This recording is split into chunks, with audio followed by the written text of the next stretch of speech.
on my own, I've closed down a Domino's by not giving them a custom. So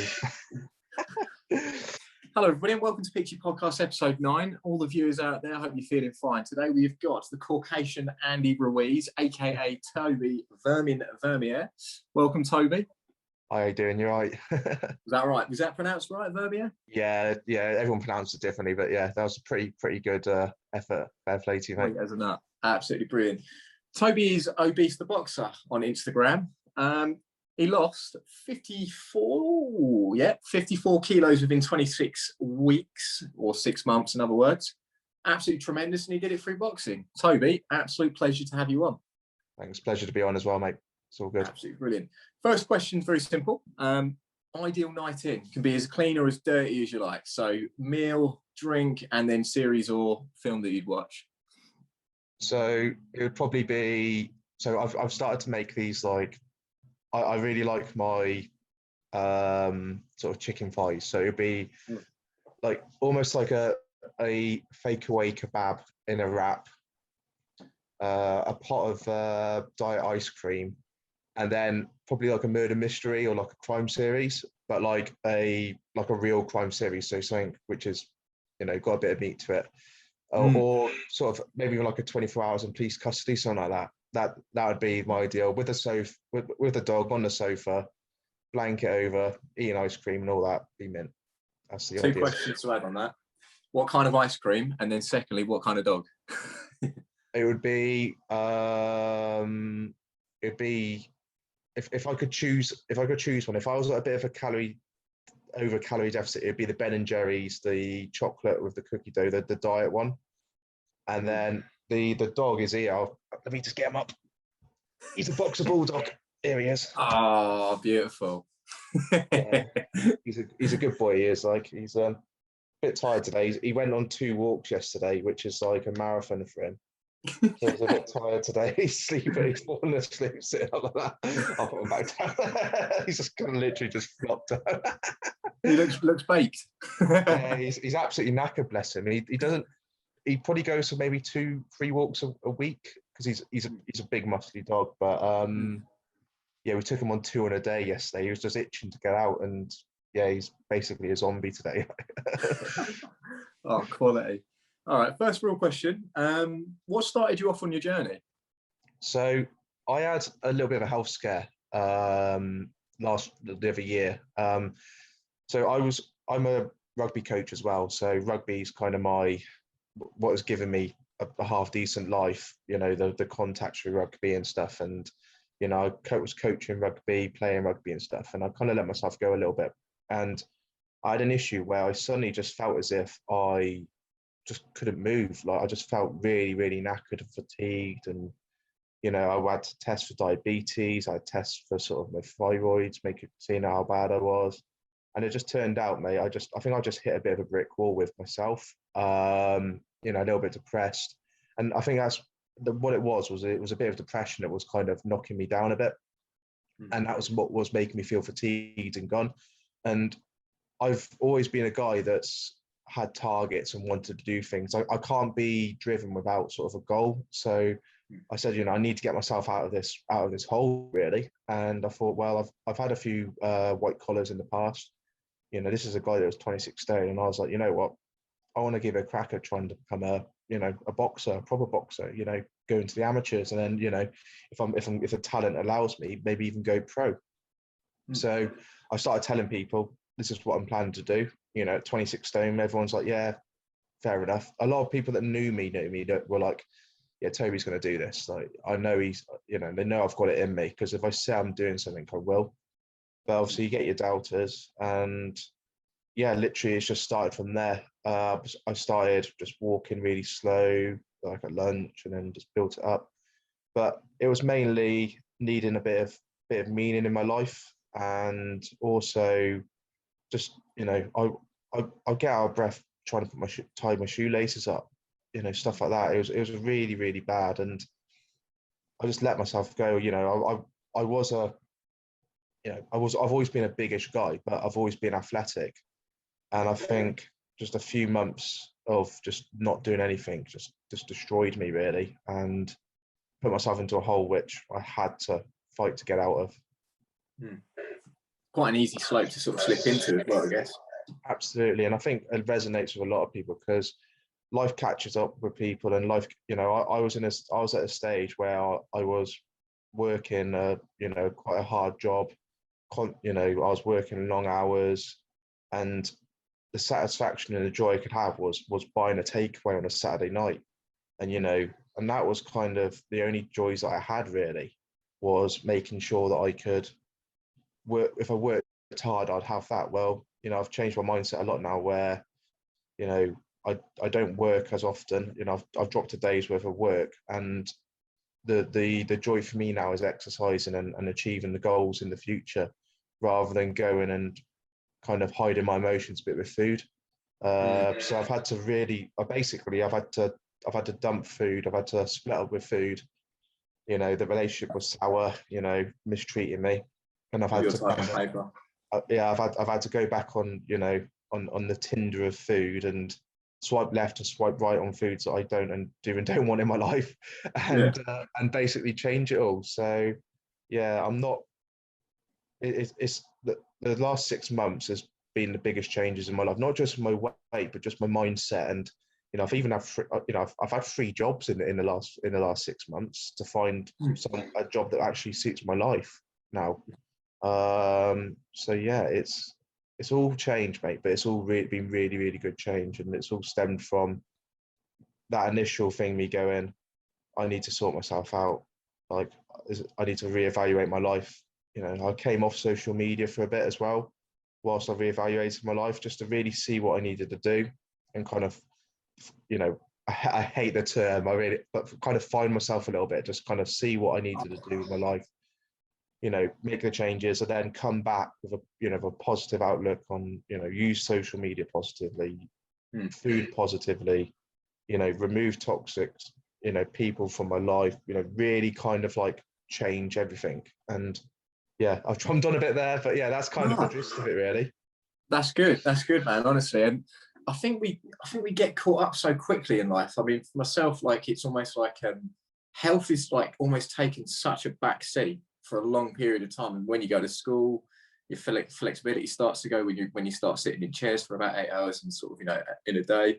And then as you get older, you sort of choose exams. And when you get out of school, you've got to get a good job.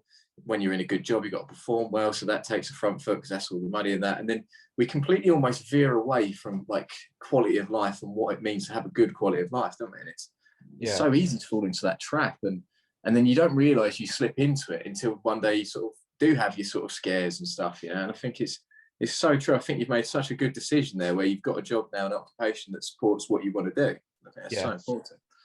Yeah, no, I've fallen on my feet where the sort of role I do in insurance as well. You don't tend to find people that can work like not a full week, and so I work 4 days a week. So I have Wednesdays off to train for boxing. So as well as obviously the weekends and the evenings.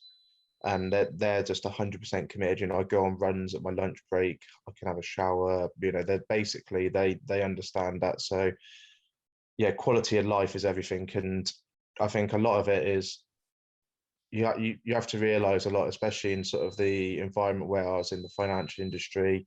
You know, if there's any sort of high pressure sales roles or anything like that, you know, you're not the most important thing in the world. And if you know, you're replaceable. If you keel over and flop and, you know, and or go into a real bad state of mind and end up having to, you know, be bedridden, they'll just get someone else to replace you.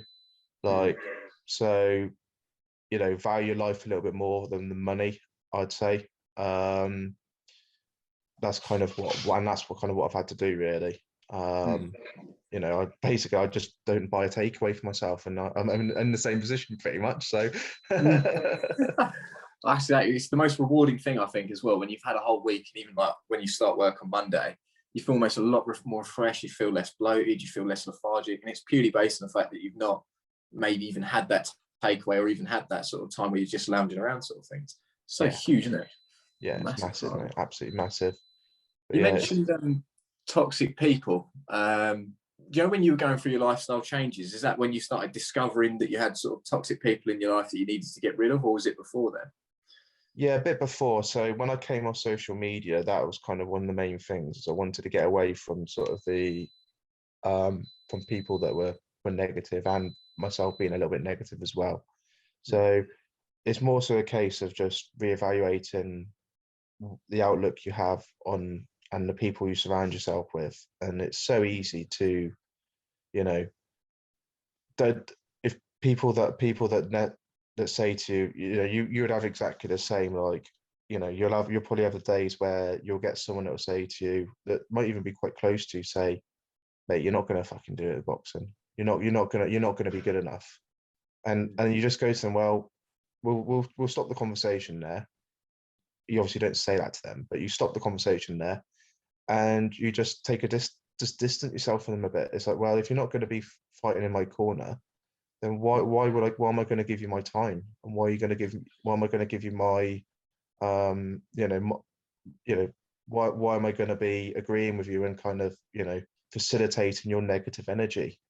And that's kind of what I do as well. You know, people that have been very much, oh, you're not going to do it. Oh, you can't do this. You can't do that. It's like, well, okay, I'll tell you what, speak to me in a year's time, you know, and hopefully you'll have a better outlook on it then. And that's kind of what I've done. Social media, sort of my personal social media, I've just removed loads of it as well and just tightened that up. And like I'm not like I've got a bloody heart of stone. Like I can take a lot of abuse. So a lot of the stuff on sort of my Obese the Boxer, I take with a pinch. Just so, you know, I get heckled a bit. You know, when I played rugby, I used to get loads of abuse because I used to play on the wing, and I was, you know, 20 stone at some points playing on the wing. So you're getting a lot of abuse and heckling from the opposition till you get the ball in your hands. So that I don't mind as such. It's more so when you get people that are meant to be close to you that are kind of a bit like, oh, I don't think you can do this, don't think you can do that. And yeah, once you try changing your life for the better, you realize the people that are real to you as well. And because the ones that aren't real to you will try and drag you back into that. Oh yeah, well, oh, you're not coming out for a beer with us, or oh, you're an absolute melt. What are you doing? You know, you'll get a lot of that. Whereas you'll get people on your team, and they're the ones you want to stay close to, really. Hugely, man. I remember because I've never been overweight, but for my frame, so I'm quite slim. I've been sort of too big for my frame, if that makes sense. So when I first started my weight loss journey, I was 97 kilo. My body fat was probably just over, sort of just under 30%, which is not huge, but it was like, for me and what I wanted to sort of like be, especially in my profession, it would look a bit silly for me to be a PT trying to get people to lose weight when I could have done it myself, sort of thing. It was a sort of thing where if I smiled, you'd wonder where the mouth was. No, it wasn't that bad. It wasn't that.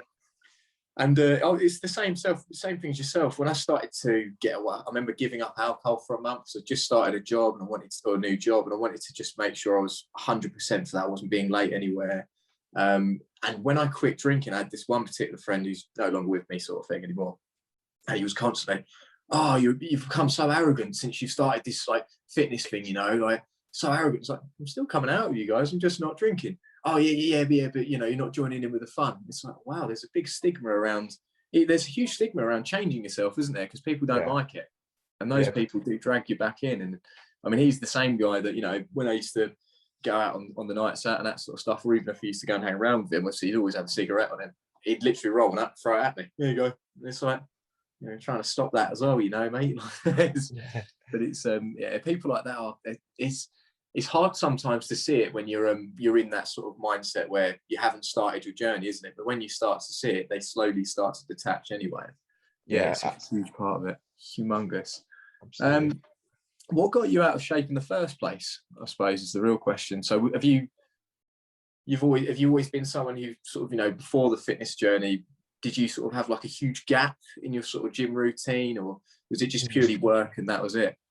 So it's been over a long period. So I used to run and manage bars when I was sort of 21, and that was quite an active job. I was on my feet quite a lot for long hours, you know, doing all the cellar stuff. So, you know, hurling around 150 kilo barrels and stuff like that for fun.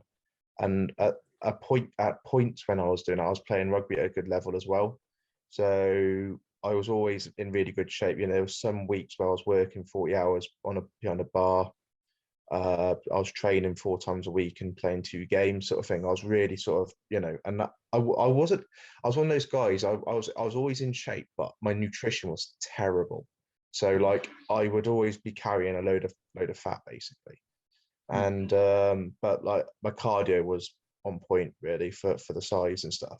And then I got an office job, and it just kind of adjusted my food habits to the calories that I was burning was unforeseen. I didn't really understand it or anything, and that was the start of the ballooning the weight when I was sort of 21 and I started working in an office. And then I had a spell, but I don't know.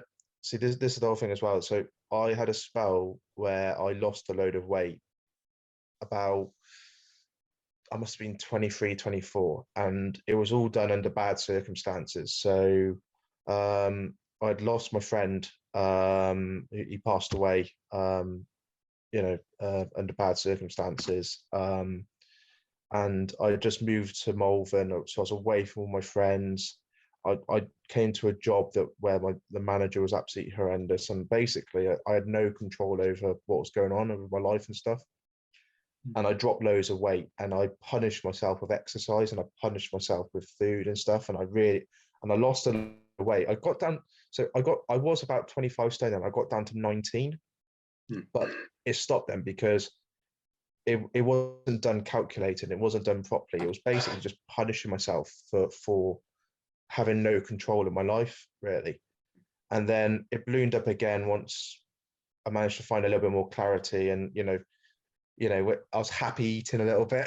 I was putting a bit more weight on and stuff, and then then it got to the point where it was the flip side, where I was working too much and I just didn't have time to go to the gym, and it was I had to make a conscious effort where I had to go, well, I'm in a position now where I try and push my career and get to a point where I can, maybe 2 years sacrifice of my life or my career and then go back to training once I'm up there, or I stay where I am in my career and just train loads.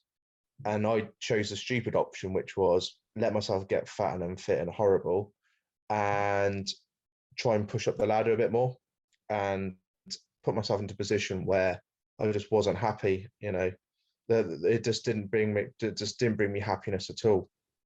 And I should have really stuck with the option too. But funny enough, if I took the option where I was doing the fitness, I would have never have got to a point where I got so high in the weight that I dropped down to where I am now and had the commitment to get where I was. So got to see it as a positive outcome in the end, because I'm the lightest I've ever, I've never been south of 18 stone since I was 16, and now I'm 110 kilos, so 17 stone 4 now I am. So yeah, it's good, man. It's definitely everything happens for a reason, isn't it? I think the cards you're dealt with are often the cards that you're strong enough to deal with, and I think seeing what you've done through your own adversities, inspiring not just myself but many thousands of other people as well. So it's definitely worked out well. Yeah, like I must admit, I haven't gone too far into it, but I haven't exactly had the easiest of rides from sort of 16 onwards. I'll wait for Eddie Hearn to come knocking on the door and he needs a sob story, and we'll go from there. But yeah, I without going into it too far, I could probably win X Factor, mate, if I went into detail. So even with a terrible voice that I've got, so got a cracking voice, mate. Love the accent. It's about, I tell you what, the whole thing about every Welsh person can sing. I cannot sing, mate. The most drone, my voice is quite monotone now, and I'm conscious that my voice is monotone. My singing's even worse, mate. It is terrible. Not a singer in the showers, then? Oh yeah, and I sing to the dog as well, mate. We've got a few little songs we sing to each other, and the missus hates it. She gets well angry, but it's because she sings to the dog and he hates it. But if I sing to him, he loves it, and he starts smiling and wagging his tail and stuff. And yeah, so it's mid, mate. How's your Missus sort of like been with your journey and stuff? Has there been points where it's challenged her as well? Has it been fine tuned? No, so it's the whole thing between me and my missus with my journey is that like it's my journey, it's not hers. So a lot of people try and reflect what they're doing onto others and kind of be like, I'm having to eat horrible food because I'm on a fitness journey. You should do it, and that's just not the way it works. I drive to McDonald's. I'll buy her a McDonald's, and I'll go, there we go, bam, there's your, like it's not her fitness journey, it's mine, and she's in full support of it.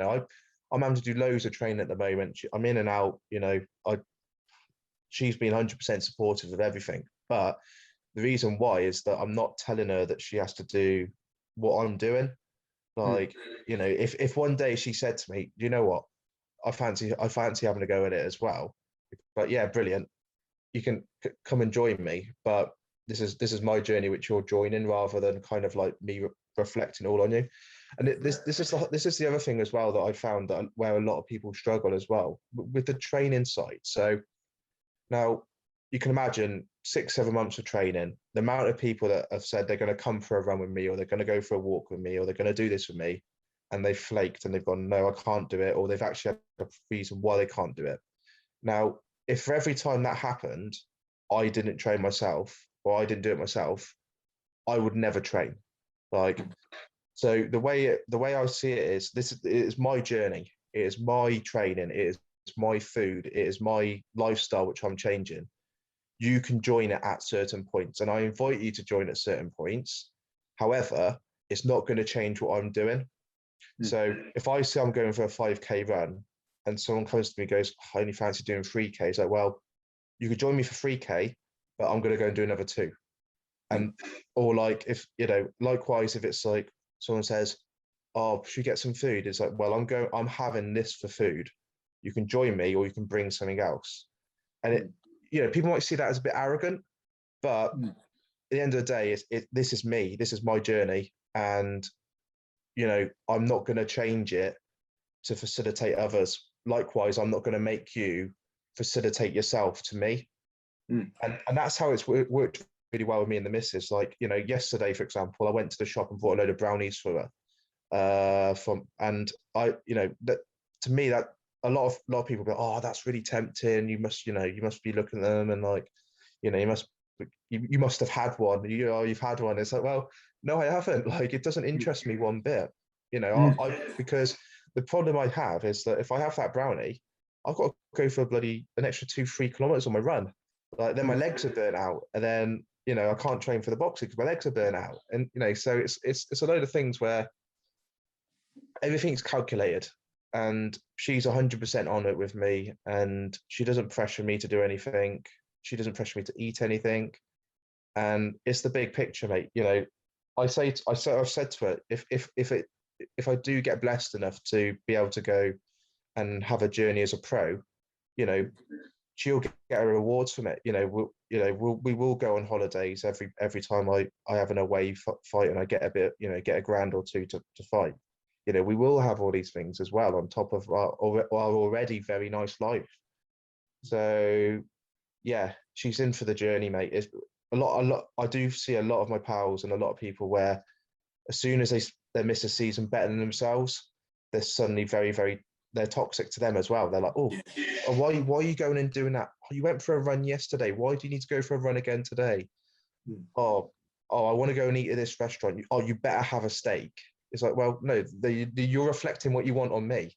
Like, I don't reflect that I'm going for a run on you. Like, so it's all about building that healthy relationship. And me and the missus have got a great relationship. The only thing that she probably does get a little bit annoyed about is the fact that I don't do as much housework as I should be. But that's about it. Hey, you got to preserve your energy, man. That's the way you got to think of it. Exactly. If I'm washing up, mate, it's going to ruin me for when I'm on the bag.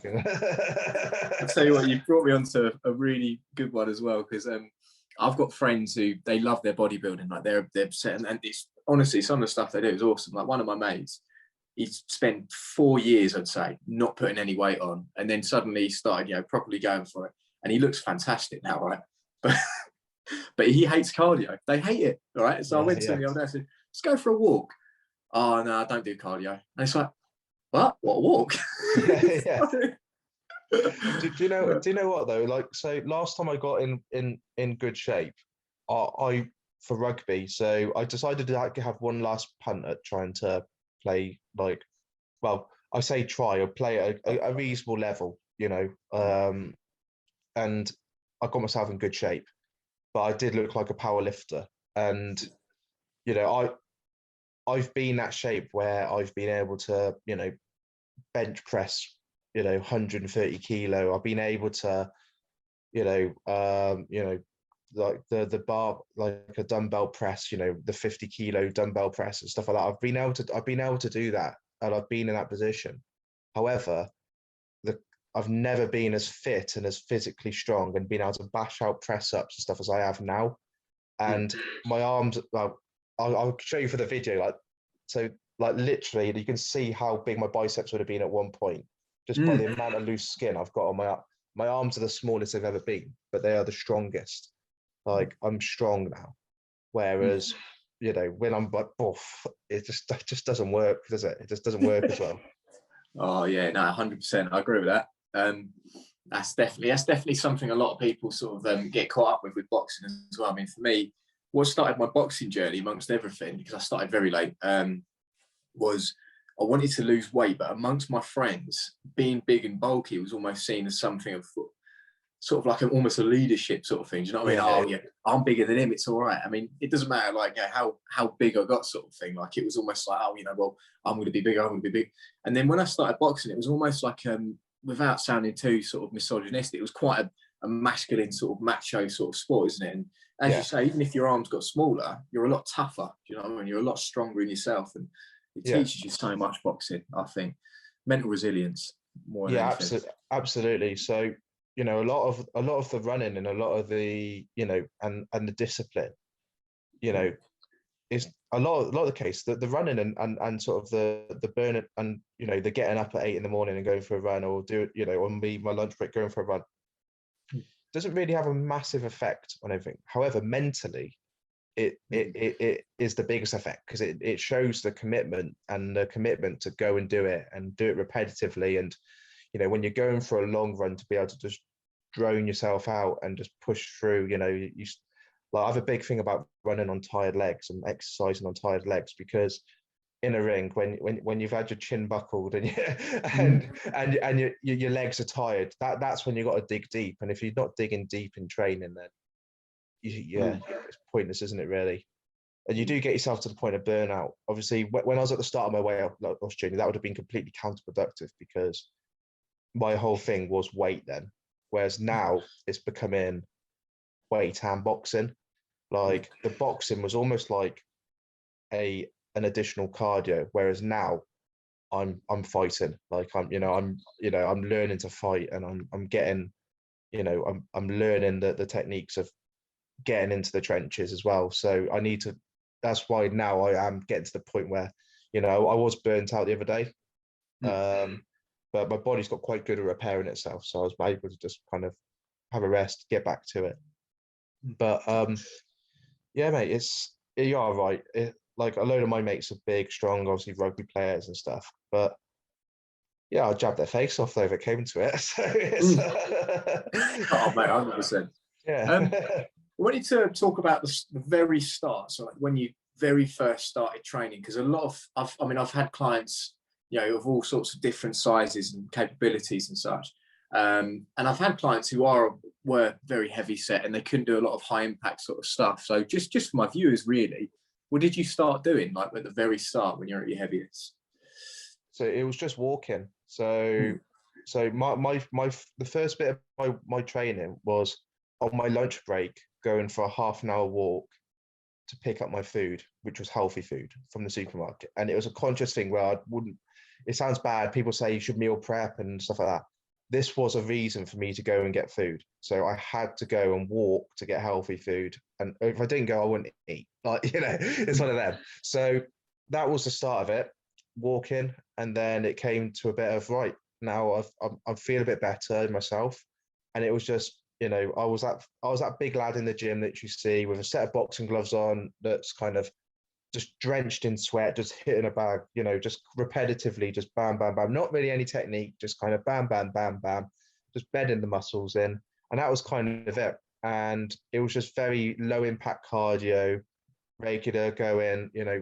So for me, I was always training at 50%, making sure that I could train the next day, then the next day, because I was burning fat. You know, I wasn't looking to build an engine where I could run a marathon. I was looking just to burn the fat off. So it was just all about constantly being able to drone on. You know, for me, especially at that time, you know, exercising 3 times a week and doing 100% was not productive for me at all, because I needed to keep my mind active. I needed to keep my body active. But I also needed to burn the calories. So longing out that exercise was perfect. And then as I got a little bit better with the walking, I'm blessed I live in the Malvern Hills. So there's some fantastic walks up here, and I just started walking, discovering the area, going up the hills and stuff. And yeah, what used to be, and walking used to be, especially hill walking, used to be a really hard cardio for me. You know, I was carrying 26 stone up these hills. And, you know, the thought of me now carrying that weight on my back, which I've lost, it is, for me, is agonizing. I'm thinking, oh my God, imagine doing that, carrying that weight up those hills. I was doing it then, but just at a nice slow pace and just burning the calories slowly, but enjoying it. That's the main thing. If you're not enjoying it, you're going to fail. Like, you've got to enjoy it, and you've got to have your diet right, and you've got to be mentally right. And then the exercise then becomes really easy. But just, yeah, that was kind of it. Just, it was for me at the start, it was setting the discipline, getting the head in the right place and getting the diet right, and then the exercise just slowly built up. You know, you're not going to go out and run a 5K after a week. Just not even someone that's in good shape. Like, when I say good shape, I mean, like, you know, healthy, you know, eats healthy. They're not going to go out after a week and run 5K if they haven't trained for it. It's just not going to happen. So there's this big stigma where you find people that are big and neat. They see people on Strava going, oh, John's ran 5K, so-and-so's run 10K. Oh, I need to go and run 10K now. Like, it's the iceberg effect. You see the top layer, you see the fact that they've run that 5K. You don't see that they've been training probably for 20 weeks to be able to run at that pace. So just be real a little bit, to be fair, with yourself as well. And that's what I had to do. You know, I would have been at the mindset where I'm going to run 5K because I reckon I can, but I reined it in massively and built the foundation to the house, and it's getting there now. It's getting there. The house ain't built yet, but it's getting there. It's got doors and windows. Yeah, it's got doors. It's I'd say it's wind and water tight at the moment. Perfect. I wanted to bring up diet as well, actually, because there's so much. I mean, obviously, like, the industry is polluted with so many different sort of, oh, you've got to follow this diet, just pay £1,000 and you do this, or this sort of thing. And it's so overcomplicated, I find, as well. And when you really sort of deep it, it's mostly somewhat, well, you'd be able to agree or disagree, but it's mostly sort of calorie deficit, isn't it? And if you want to lose weight, and obviously increasing your protein intake. I'd say, actually, from my own sort of personal experience, obviously when I went through my sort of weight loss journey, I had 6 weeks before my holiday. Being a typical Essex boy, obviously I wanted to be completely ready in prime condition. Yeah. And I continuously, as a trainer as well, I'm on my feet all the time. I was doing HIIT classes, I was doing spin classes and that sort of stuff, like teaching them, taking part in them.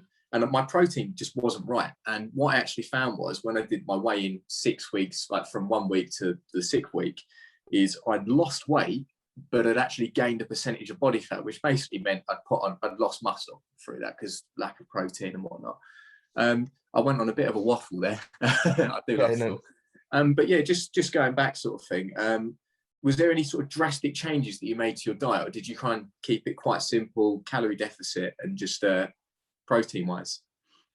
Yeah, so for me now, I'm obviously, you know, without going too mentally, I'm now trying to become, you know, in essence, an elite athlete. So the diet has to be right, and I have to get it right in the first place. Now, you can be on a calorie deficit and lose weight eating crap. You know, I could go and have 3 McDonald's and be on a calorie deficit. You know, you can do that, but you'll be an idiot because, you know, you're fueling your body with crap. So for me, I treat, you know, I'm not an engineer, but I treat my body like it is a machine almost. So, you know, I drink loads of water. Water, you're changing oil in the body. You know, you're getting rid of all the toxins, especially if you're high protein, you're eating meat and stuff. There's a lot of crap in the meat as well, which you need to get rid of. If you're not drinking the water, it's pointless. So, but I've got to a point now where my body tells me what I need. So I can literally be after a session go, I need a high protein meal, and I'll have a massive high protein meal, or my body will even say to me, you need some carbohydrates. So right, I'll have a jacket potato now, and because I've cut out all the rubbish and all the artificial crap from my diet as well, my body is I can actually read what my body wants and what it needs and what it requires, rather than just kind of having a habit. Likewise, meal times. A lot of people are very much set on meal times, like 9, 1, 5, and without actually needing the food, their body tells them they're hungry because they look at a clock and they go, oh, it's 4 p.m. I'm hungry now because it's 5 shortly. I've cut that out a bit as well now, where I only eat when really my body needs it as well, because I've managed over 6 months of training. I've managed to be able to listen to my body, but yeah, I've waffled on a bit there as well. But yeah, for me, it's high protein. You know, I eat carbohydrates when I need them. The issue I had, and it's the thing that's worked out for me, is I avoid foods that make me feel tired. So when people say about carbohydrates, the first thing you think is bread, pasta, you know, even like wholemeal bread. You know, I'm being healthy with, you know, bagels, stuff like that. You know, all of that is made. It's not from the ground. You know, all of it is made, and it's made. You know, bread years and years ago wasn't made to be a useful part of your diet, so to say. It was made to make you full and give you energy. It was made to bulk you so you don't feel hungry. You know, it's not. We're in a position now where we're blessed with so many good foods which are affordable. Why won't you just have something which is, you know, a potato is probably 10 times better than some bread. Have a jacket potato. You know, the fuel you'll get from that's a lot better. And the issue I had is that there's a lot of foods that made me feel lethargic, which I had to avoid, which is bread and pasta, by the way. I haven't had bread or pasta for ages. But then there are other carbohydrates that I will have. So I will have tortilla wraps. Now, they don't make me feel tired. Potatoes, they don't make me feel tired. And everyone else may have the other things where, like, you know, if they have quite a bit of lactose, their body, you know, suffers with it, or they have other things. You know, some people might find that if they have certain proteins, like for me now, if I have beef, like not necessarily minced beef, but if I have a steak, that makes me feel really, really drained because the body's processed. So I'll avoid eating sort of steaks and stuff that now as well. And it's just learning your body, like. But for me, it's high protein. Avoid the crap that makes me feel knackered and makes me feel horrible.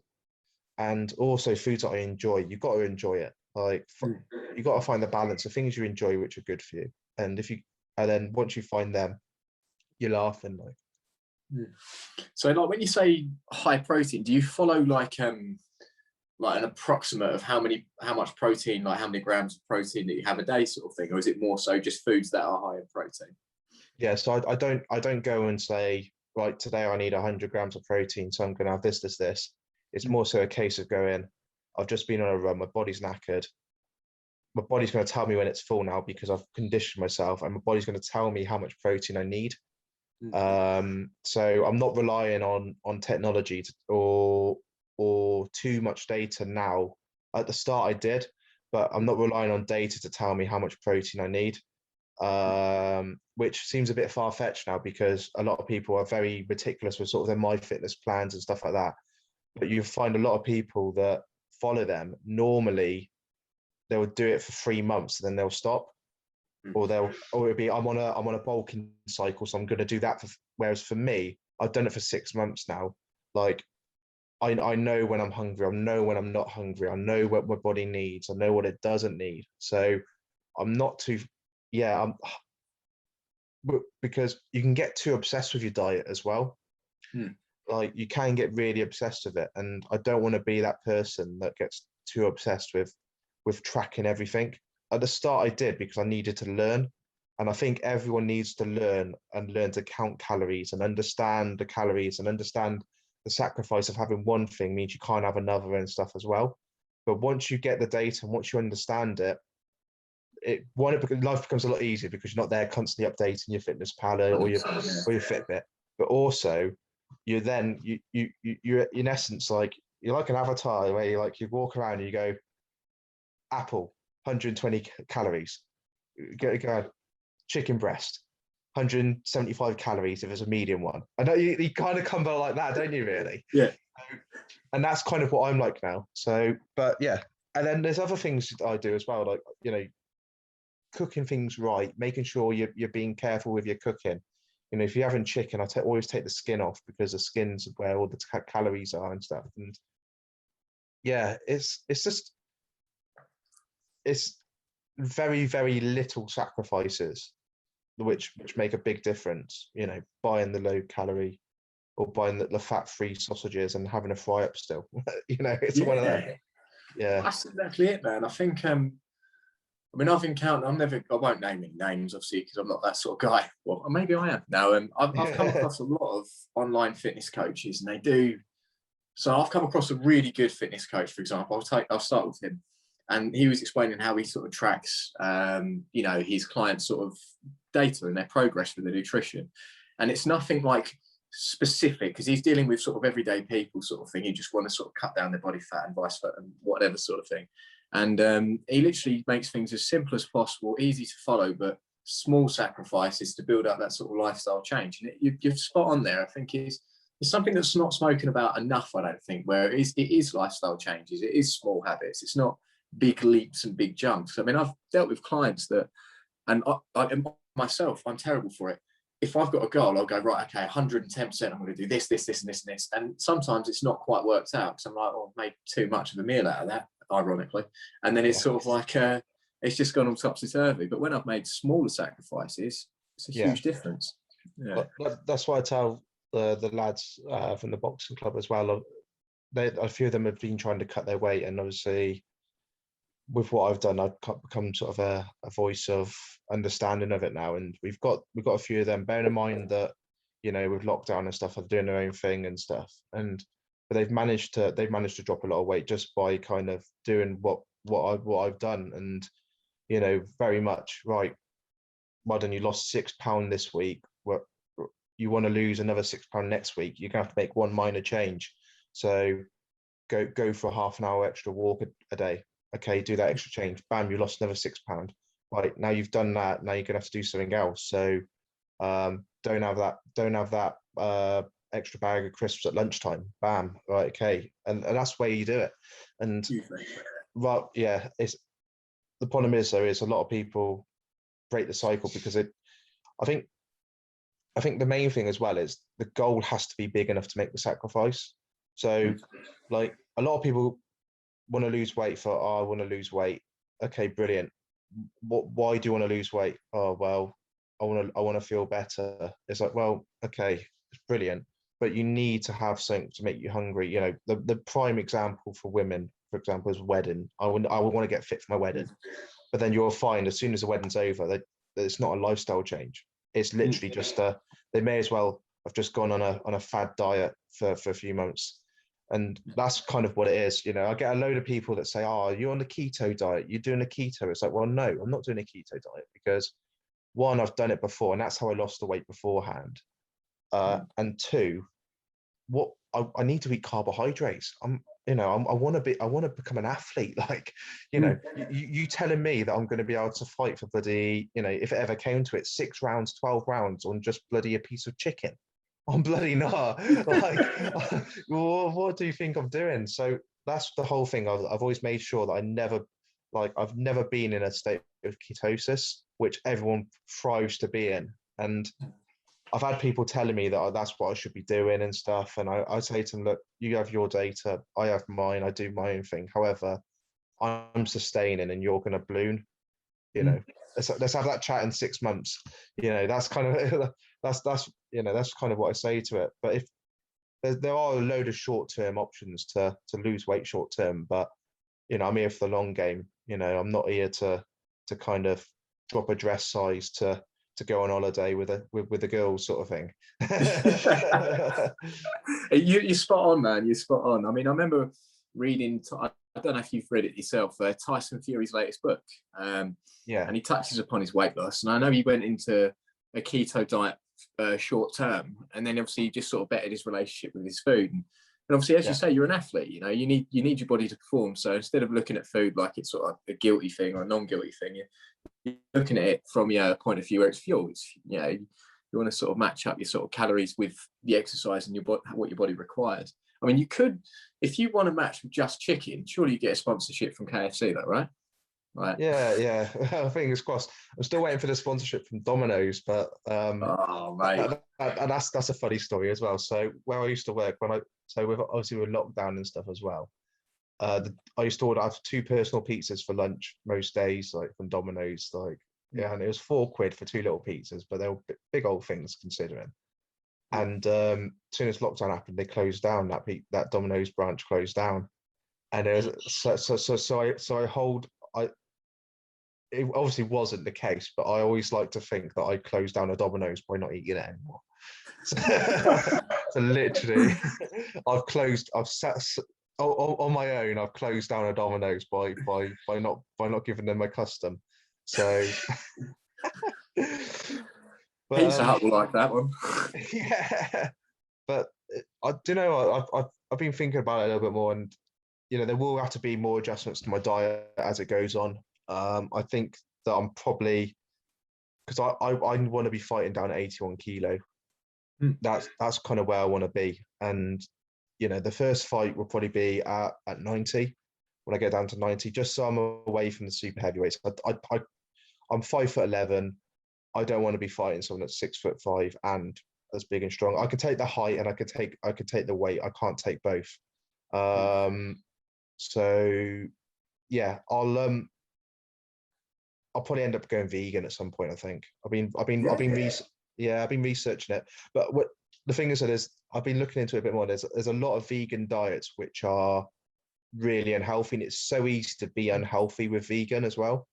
So it'll be more so a case of it'll be like very much like locally sourced, like homegrown if I can, you know, just very like meticulous with what I put into my body. It won't be a long-term thing, because I will want to be, but it may be like a 5-day-a-week thing where I have 2 meals or 2 days where I have meat, but I build more of a vegan sort of basis on it. I love the ethos.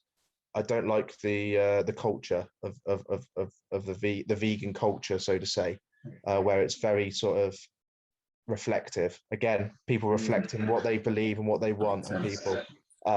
So even if I do it, I'm not going to tell anyone. So if you've watched this and you think that I'm now vegan, I'm not. I just and if you watch it in a few months' time when I've dramatically lost loads of weight, I'm not vegan. All right. Love it, man. I love it. Yeah, there's a lot to be said about vegan diets. I mean, you might have watched it actually. Yeah, The Game Changers. Yeah, I watched it. Yeah, that opened my eyes up to a little bit. And one of my friends was sold by that idea, and he lost loads of weight doing it. But he does look like a stick insect. Oh, is he? Oh, yeah. He lost. That's what I find though as well with because I watched The Game Changers and I kept quite an open mind throughout the whole thing, and it did convince me, I'd quite like to be vegan. But at the same token, I think there was a little bit of a bias element, like there is with every documentary. But the points they were raising were just so interesting. Do you know what I mean, about the meat and stuff? And I work with someone at my other job, and he lived in America for a few years, sort of thing. And he says it's what they put in their meat. You know, they beef them up. They put human growth hormones in there as well, sort of thing. and it's just incredible what they actually put in the meat nowadays that makes it sort of what it is, you know, and does advertise you to sort of make you think, oh, do I go vegan? It's hugely. Yeah, it is interesting. Like I would like to, you know, as I said, I'm doing the research into it. I'm not going to jump into it. It's not going to be like a day after, you know, watching a program. I need to do the research and make sure that it can be done healthily as well. But I watched the Seaspiracy thing as well, which on Netflix. That's worth a watch as well. It just makes you realize a little bit that what you think is healthy and what you think is good isn't necessarily. It's with all of the lies of like the mid 1900s like advertisement, like smoking's good for you, you know, having a gin a night's good for you. The whole fish thing's coming out now. You know, there'll probably be a thing about beef soon, I can imagine, not actually being that good for you and stuff. You know, it'll all come out over time. It's just there's so many people making a lot of money from it that you can't be all at once, can it really? But it's all about calculated. It's all about calculated decisions. So for example, because I eat a lot of meat now, I have to drink extra water because I have to get the impurities out. You know, it's part of having that fuel of the body. You need to make the compromises. Whereas if I'm having a load of fruit and veg, I probably would still have a high water intake, but probably not as high.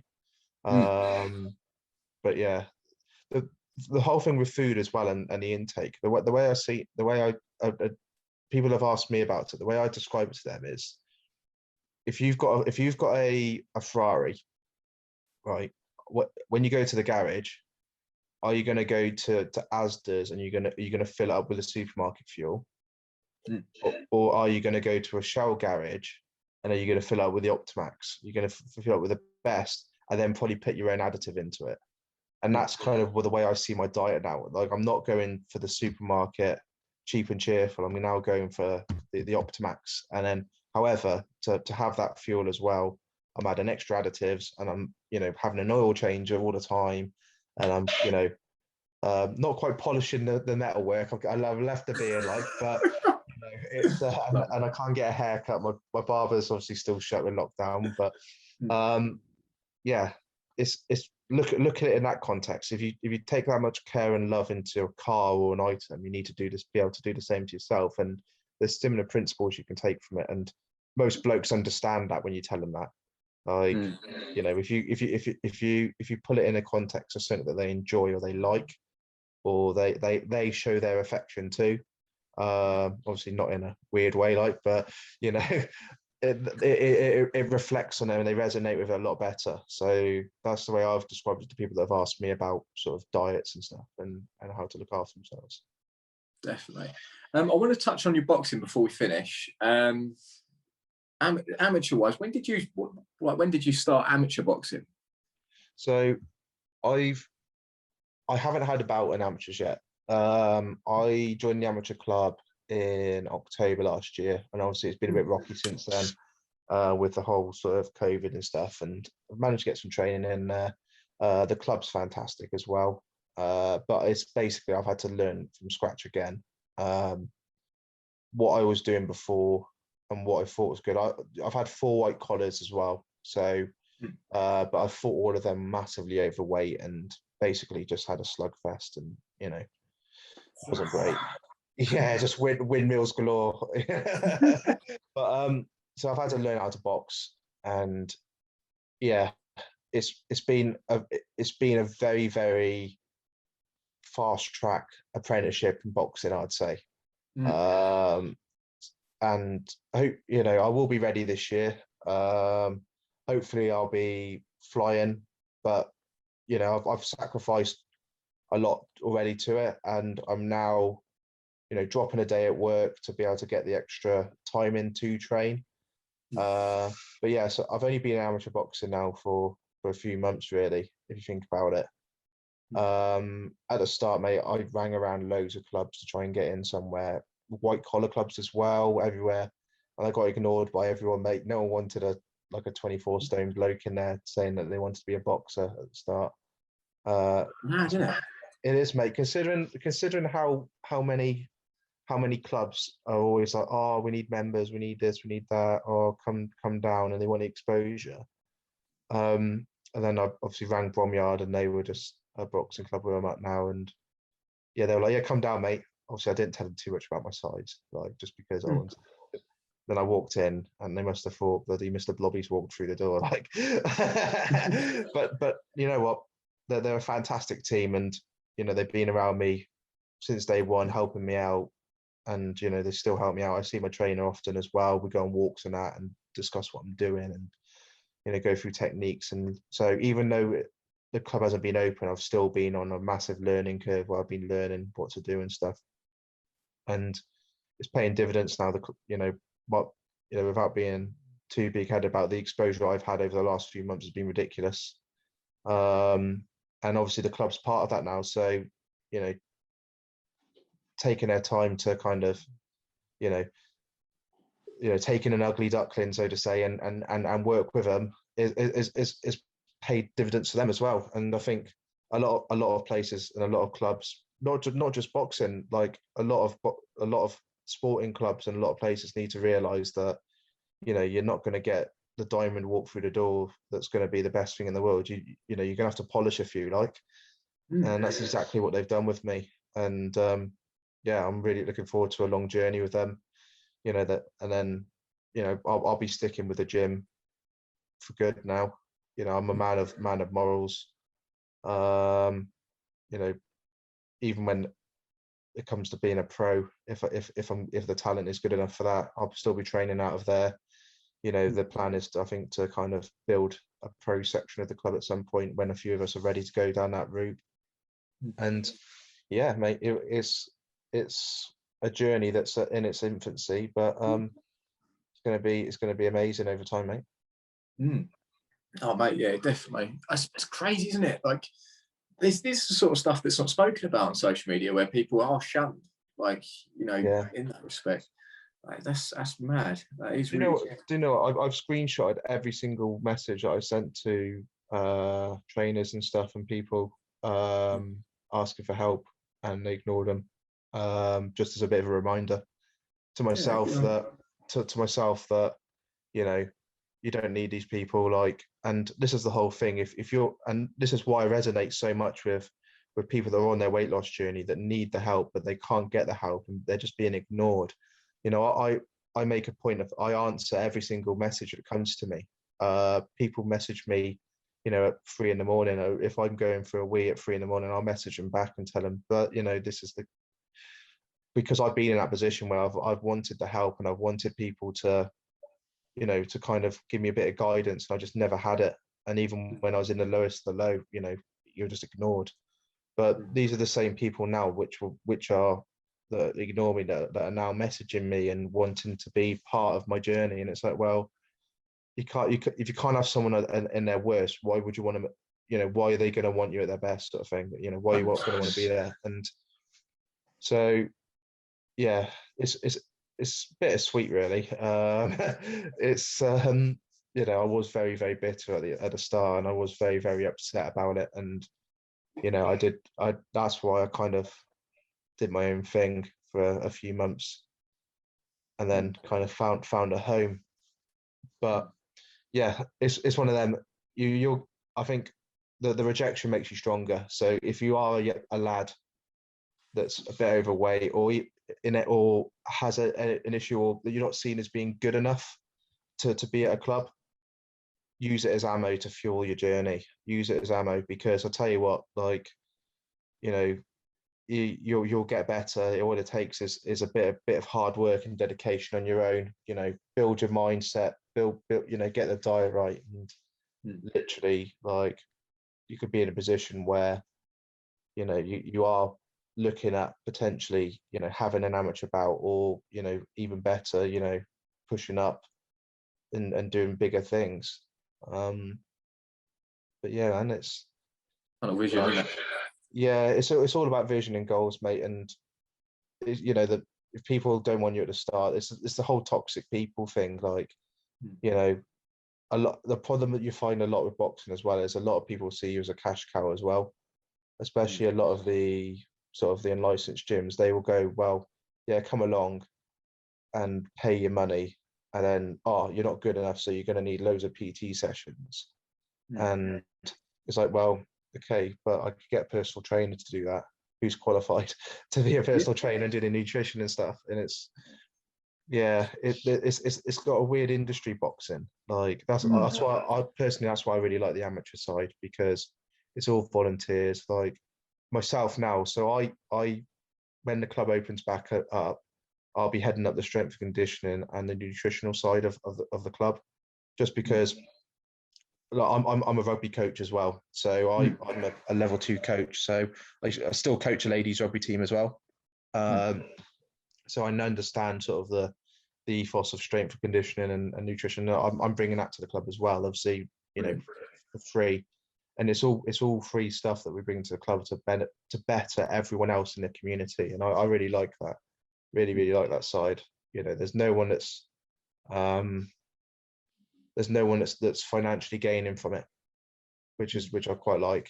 And hopefully one day there'll be individuals that turn pro that do financially gain that can then put back into the club for the lads, you know, that come from, I know, like deprived backgrounds where, you know, they can't afford a pair of gloves. So, you know, there might be me, for example, if, you know, got the dream, you know, if I have a bout and I get a couple of grand, I can go, well, I'm going to buy little Timmy a pair of boxing gloves. You know, that's kind of what I want to do with it as well.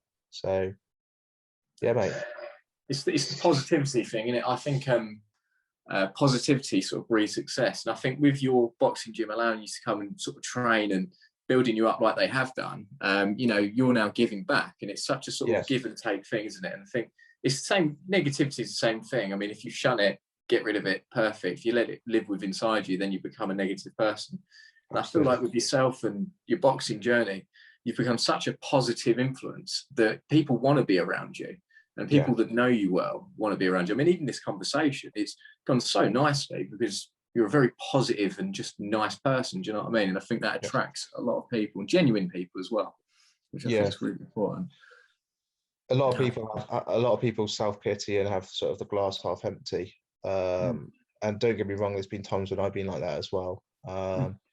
But if something really bad happens, I always just try and see the positive side of it. As bad as it is, you know, like, you know, you gotta celebrate things rather than put yourself into a hole. And, you know, I think COVID's made people realize that, you know, there's a life away from sort of misery and unhappiness and just doing that grind all the time. You know, have a little bit of time to yourself, enjoy your life a little bit. Definitely. Get your goals in place and achieve things. You know, for me, one of the main things that I wanted to always be able to say was when I have grandkids, or when I'm that hard little bastard in the pub when I'm 75 years old, I want someone to go be like, that lad was a professional boxer. Like, how mint would that be? Like, that'd be sick, man. Yeah.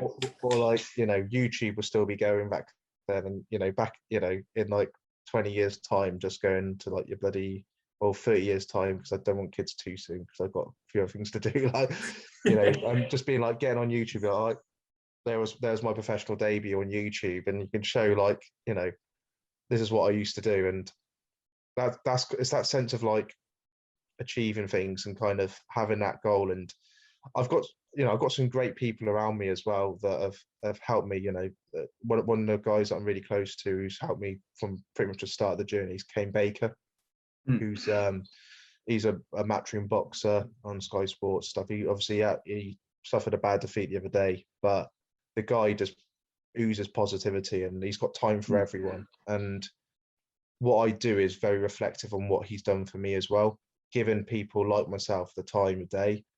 And, you know, I invite anyone that wants to come up and train with me. I walk over the hills, they're always invited. And he gave me the option to go and train with him. And, you know, as soon as the gyms are open again, I'll be going back up there again.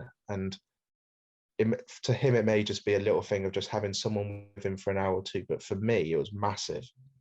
And, you know, that it's that little thing that you do which can make a massive impact on someone else.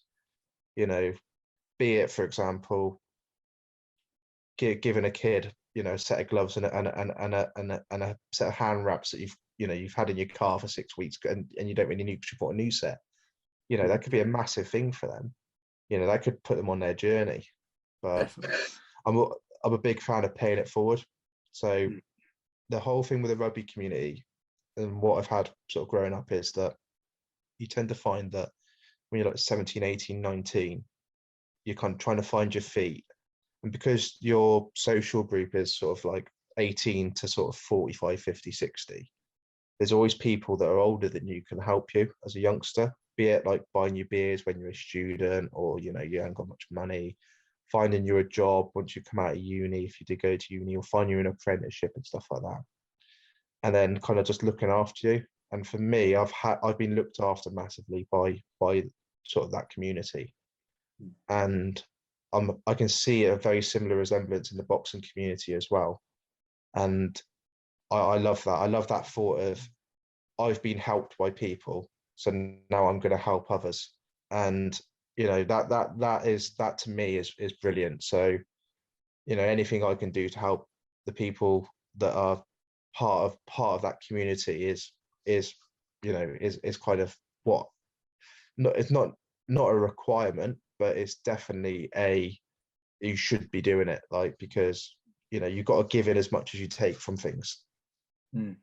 It's a story of karma, isn't it? Yeah. If you do good things, you get good things come to you. I 100% agree with you there, and I believe that's such a huge reflection on your journey and your impact you have on other people. And good on you, man. Honestly, it's been fantastic having you on. I'm going to finish there because you look a bit tired now, and I can't blame you. But it's been absolutely brilliant having you on. It's like talking to a good friend I've known for years. So I really appreciate that.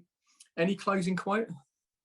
I just want to just thank everyone that's been helped me so far. I've got to a point where I'm now starting to see the plans in place, and I can see what was a distant dream becoming a potential reality very soon and stuff. And I've got some great companies which have helped me as well from the start, who I've actually seen a bit of value in me, and it's been fantastic. And obviously I put out the other day about getting sponsorship for money to go towards a club and for mental health, and the uptake on it was ridiculously quick. So it's for me, it's a massive privilege that people see value in me as a person. And it's easily done 6 months of my life, and I've literally changed it around. So this ain't someone that's spent loads of money on training, spent loads of money on a nutritionist, I'm not a person that's a millionaire that has got a gym in their basement. I'm just a normal guy that lives in an apartment. Okay, I've got a nice bit of hills around me, but I'm a normal person. So a lot of people have said to me that the whole Tyson Fury story with him losing weight is like, well, he's got everything, so it's easy for him. I've had nothing. I couldn't even get a bloody trainer at the start. So exactly. So it's possible. It is absolutely possible. And if anyone wants to reach out to me or has any questions for me directly, just hit me up on Instagram, and I'm always open for a chat. Definitely. And I'm going to leave in for you guys, for the viewers, I'm going to leave Tobie's social media information down below in the description. I'll probably even leave it down in the comment section as well, because I tend to sort of double tap things. Big double tapper over here. But this has been Ace's. Oh, he's done it again, isn't he? This has been Peachy Podcast episode 9. Again, viewers, if you like what you see, give it a like. God bless, and I'll see you in the next one. Peace.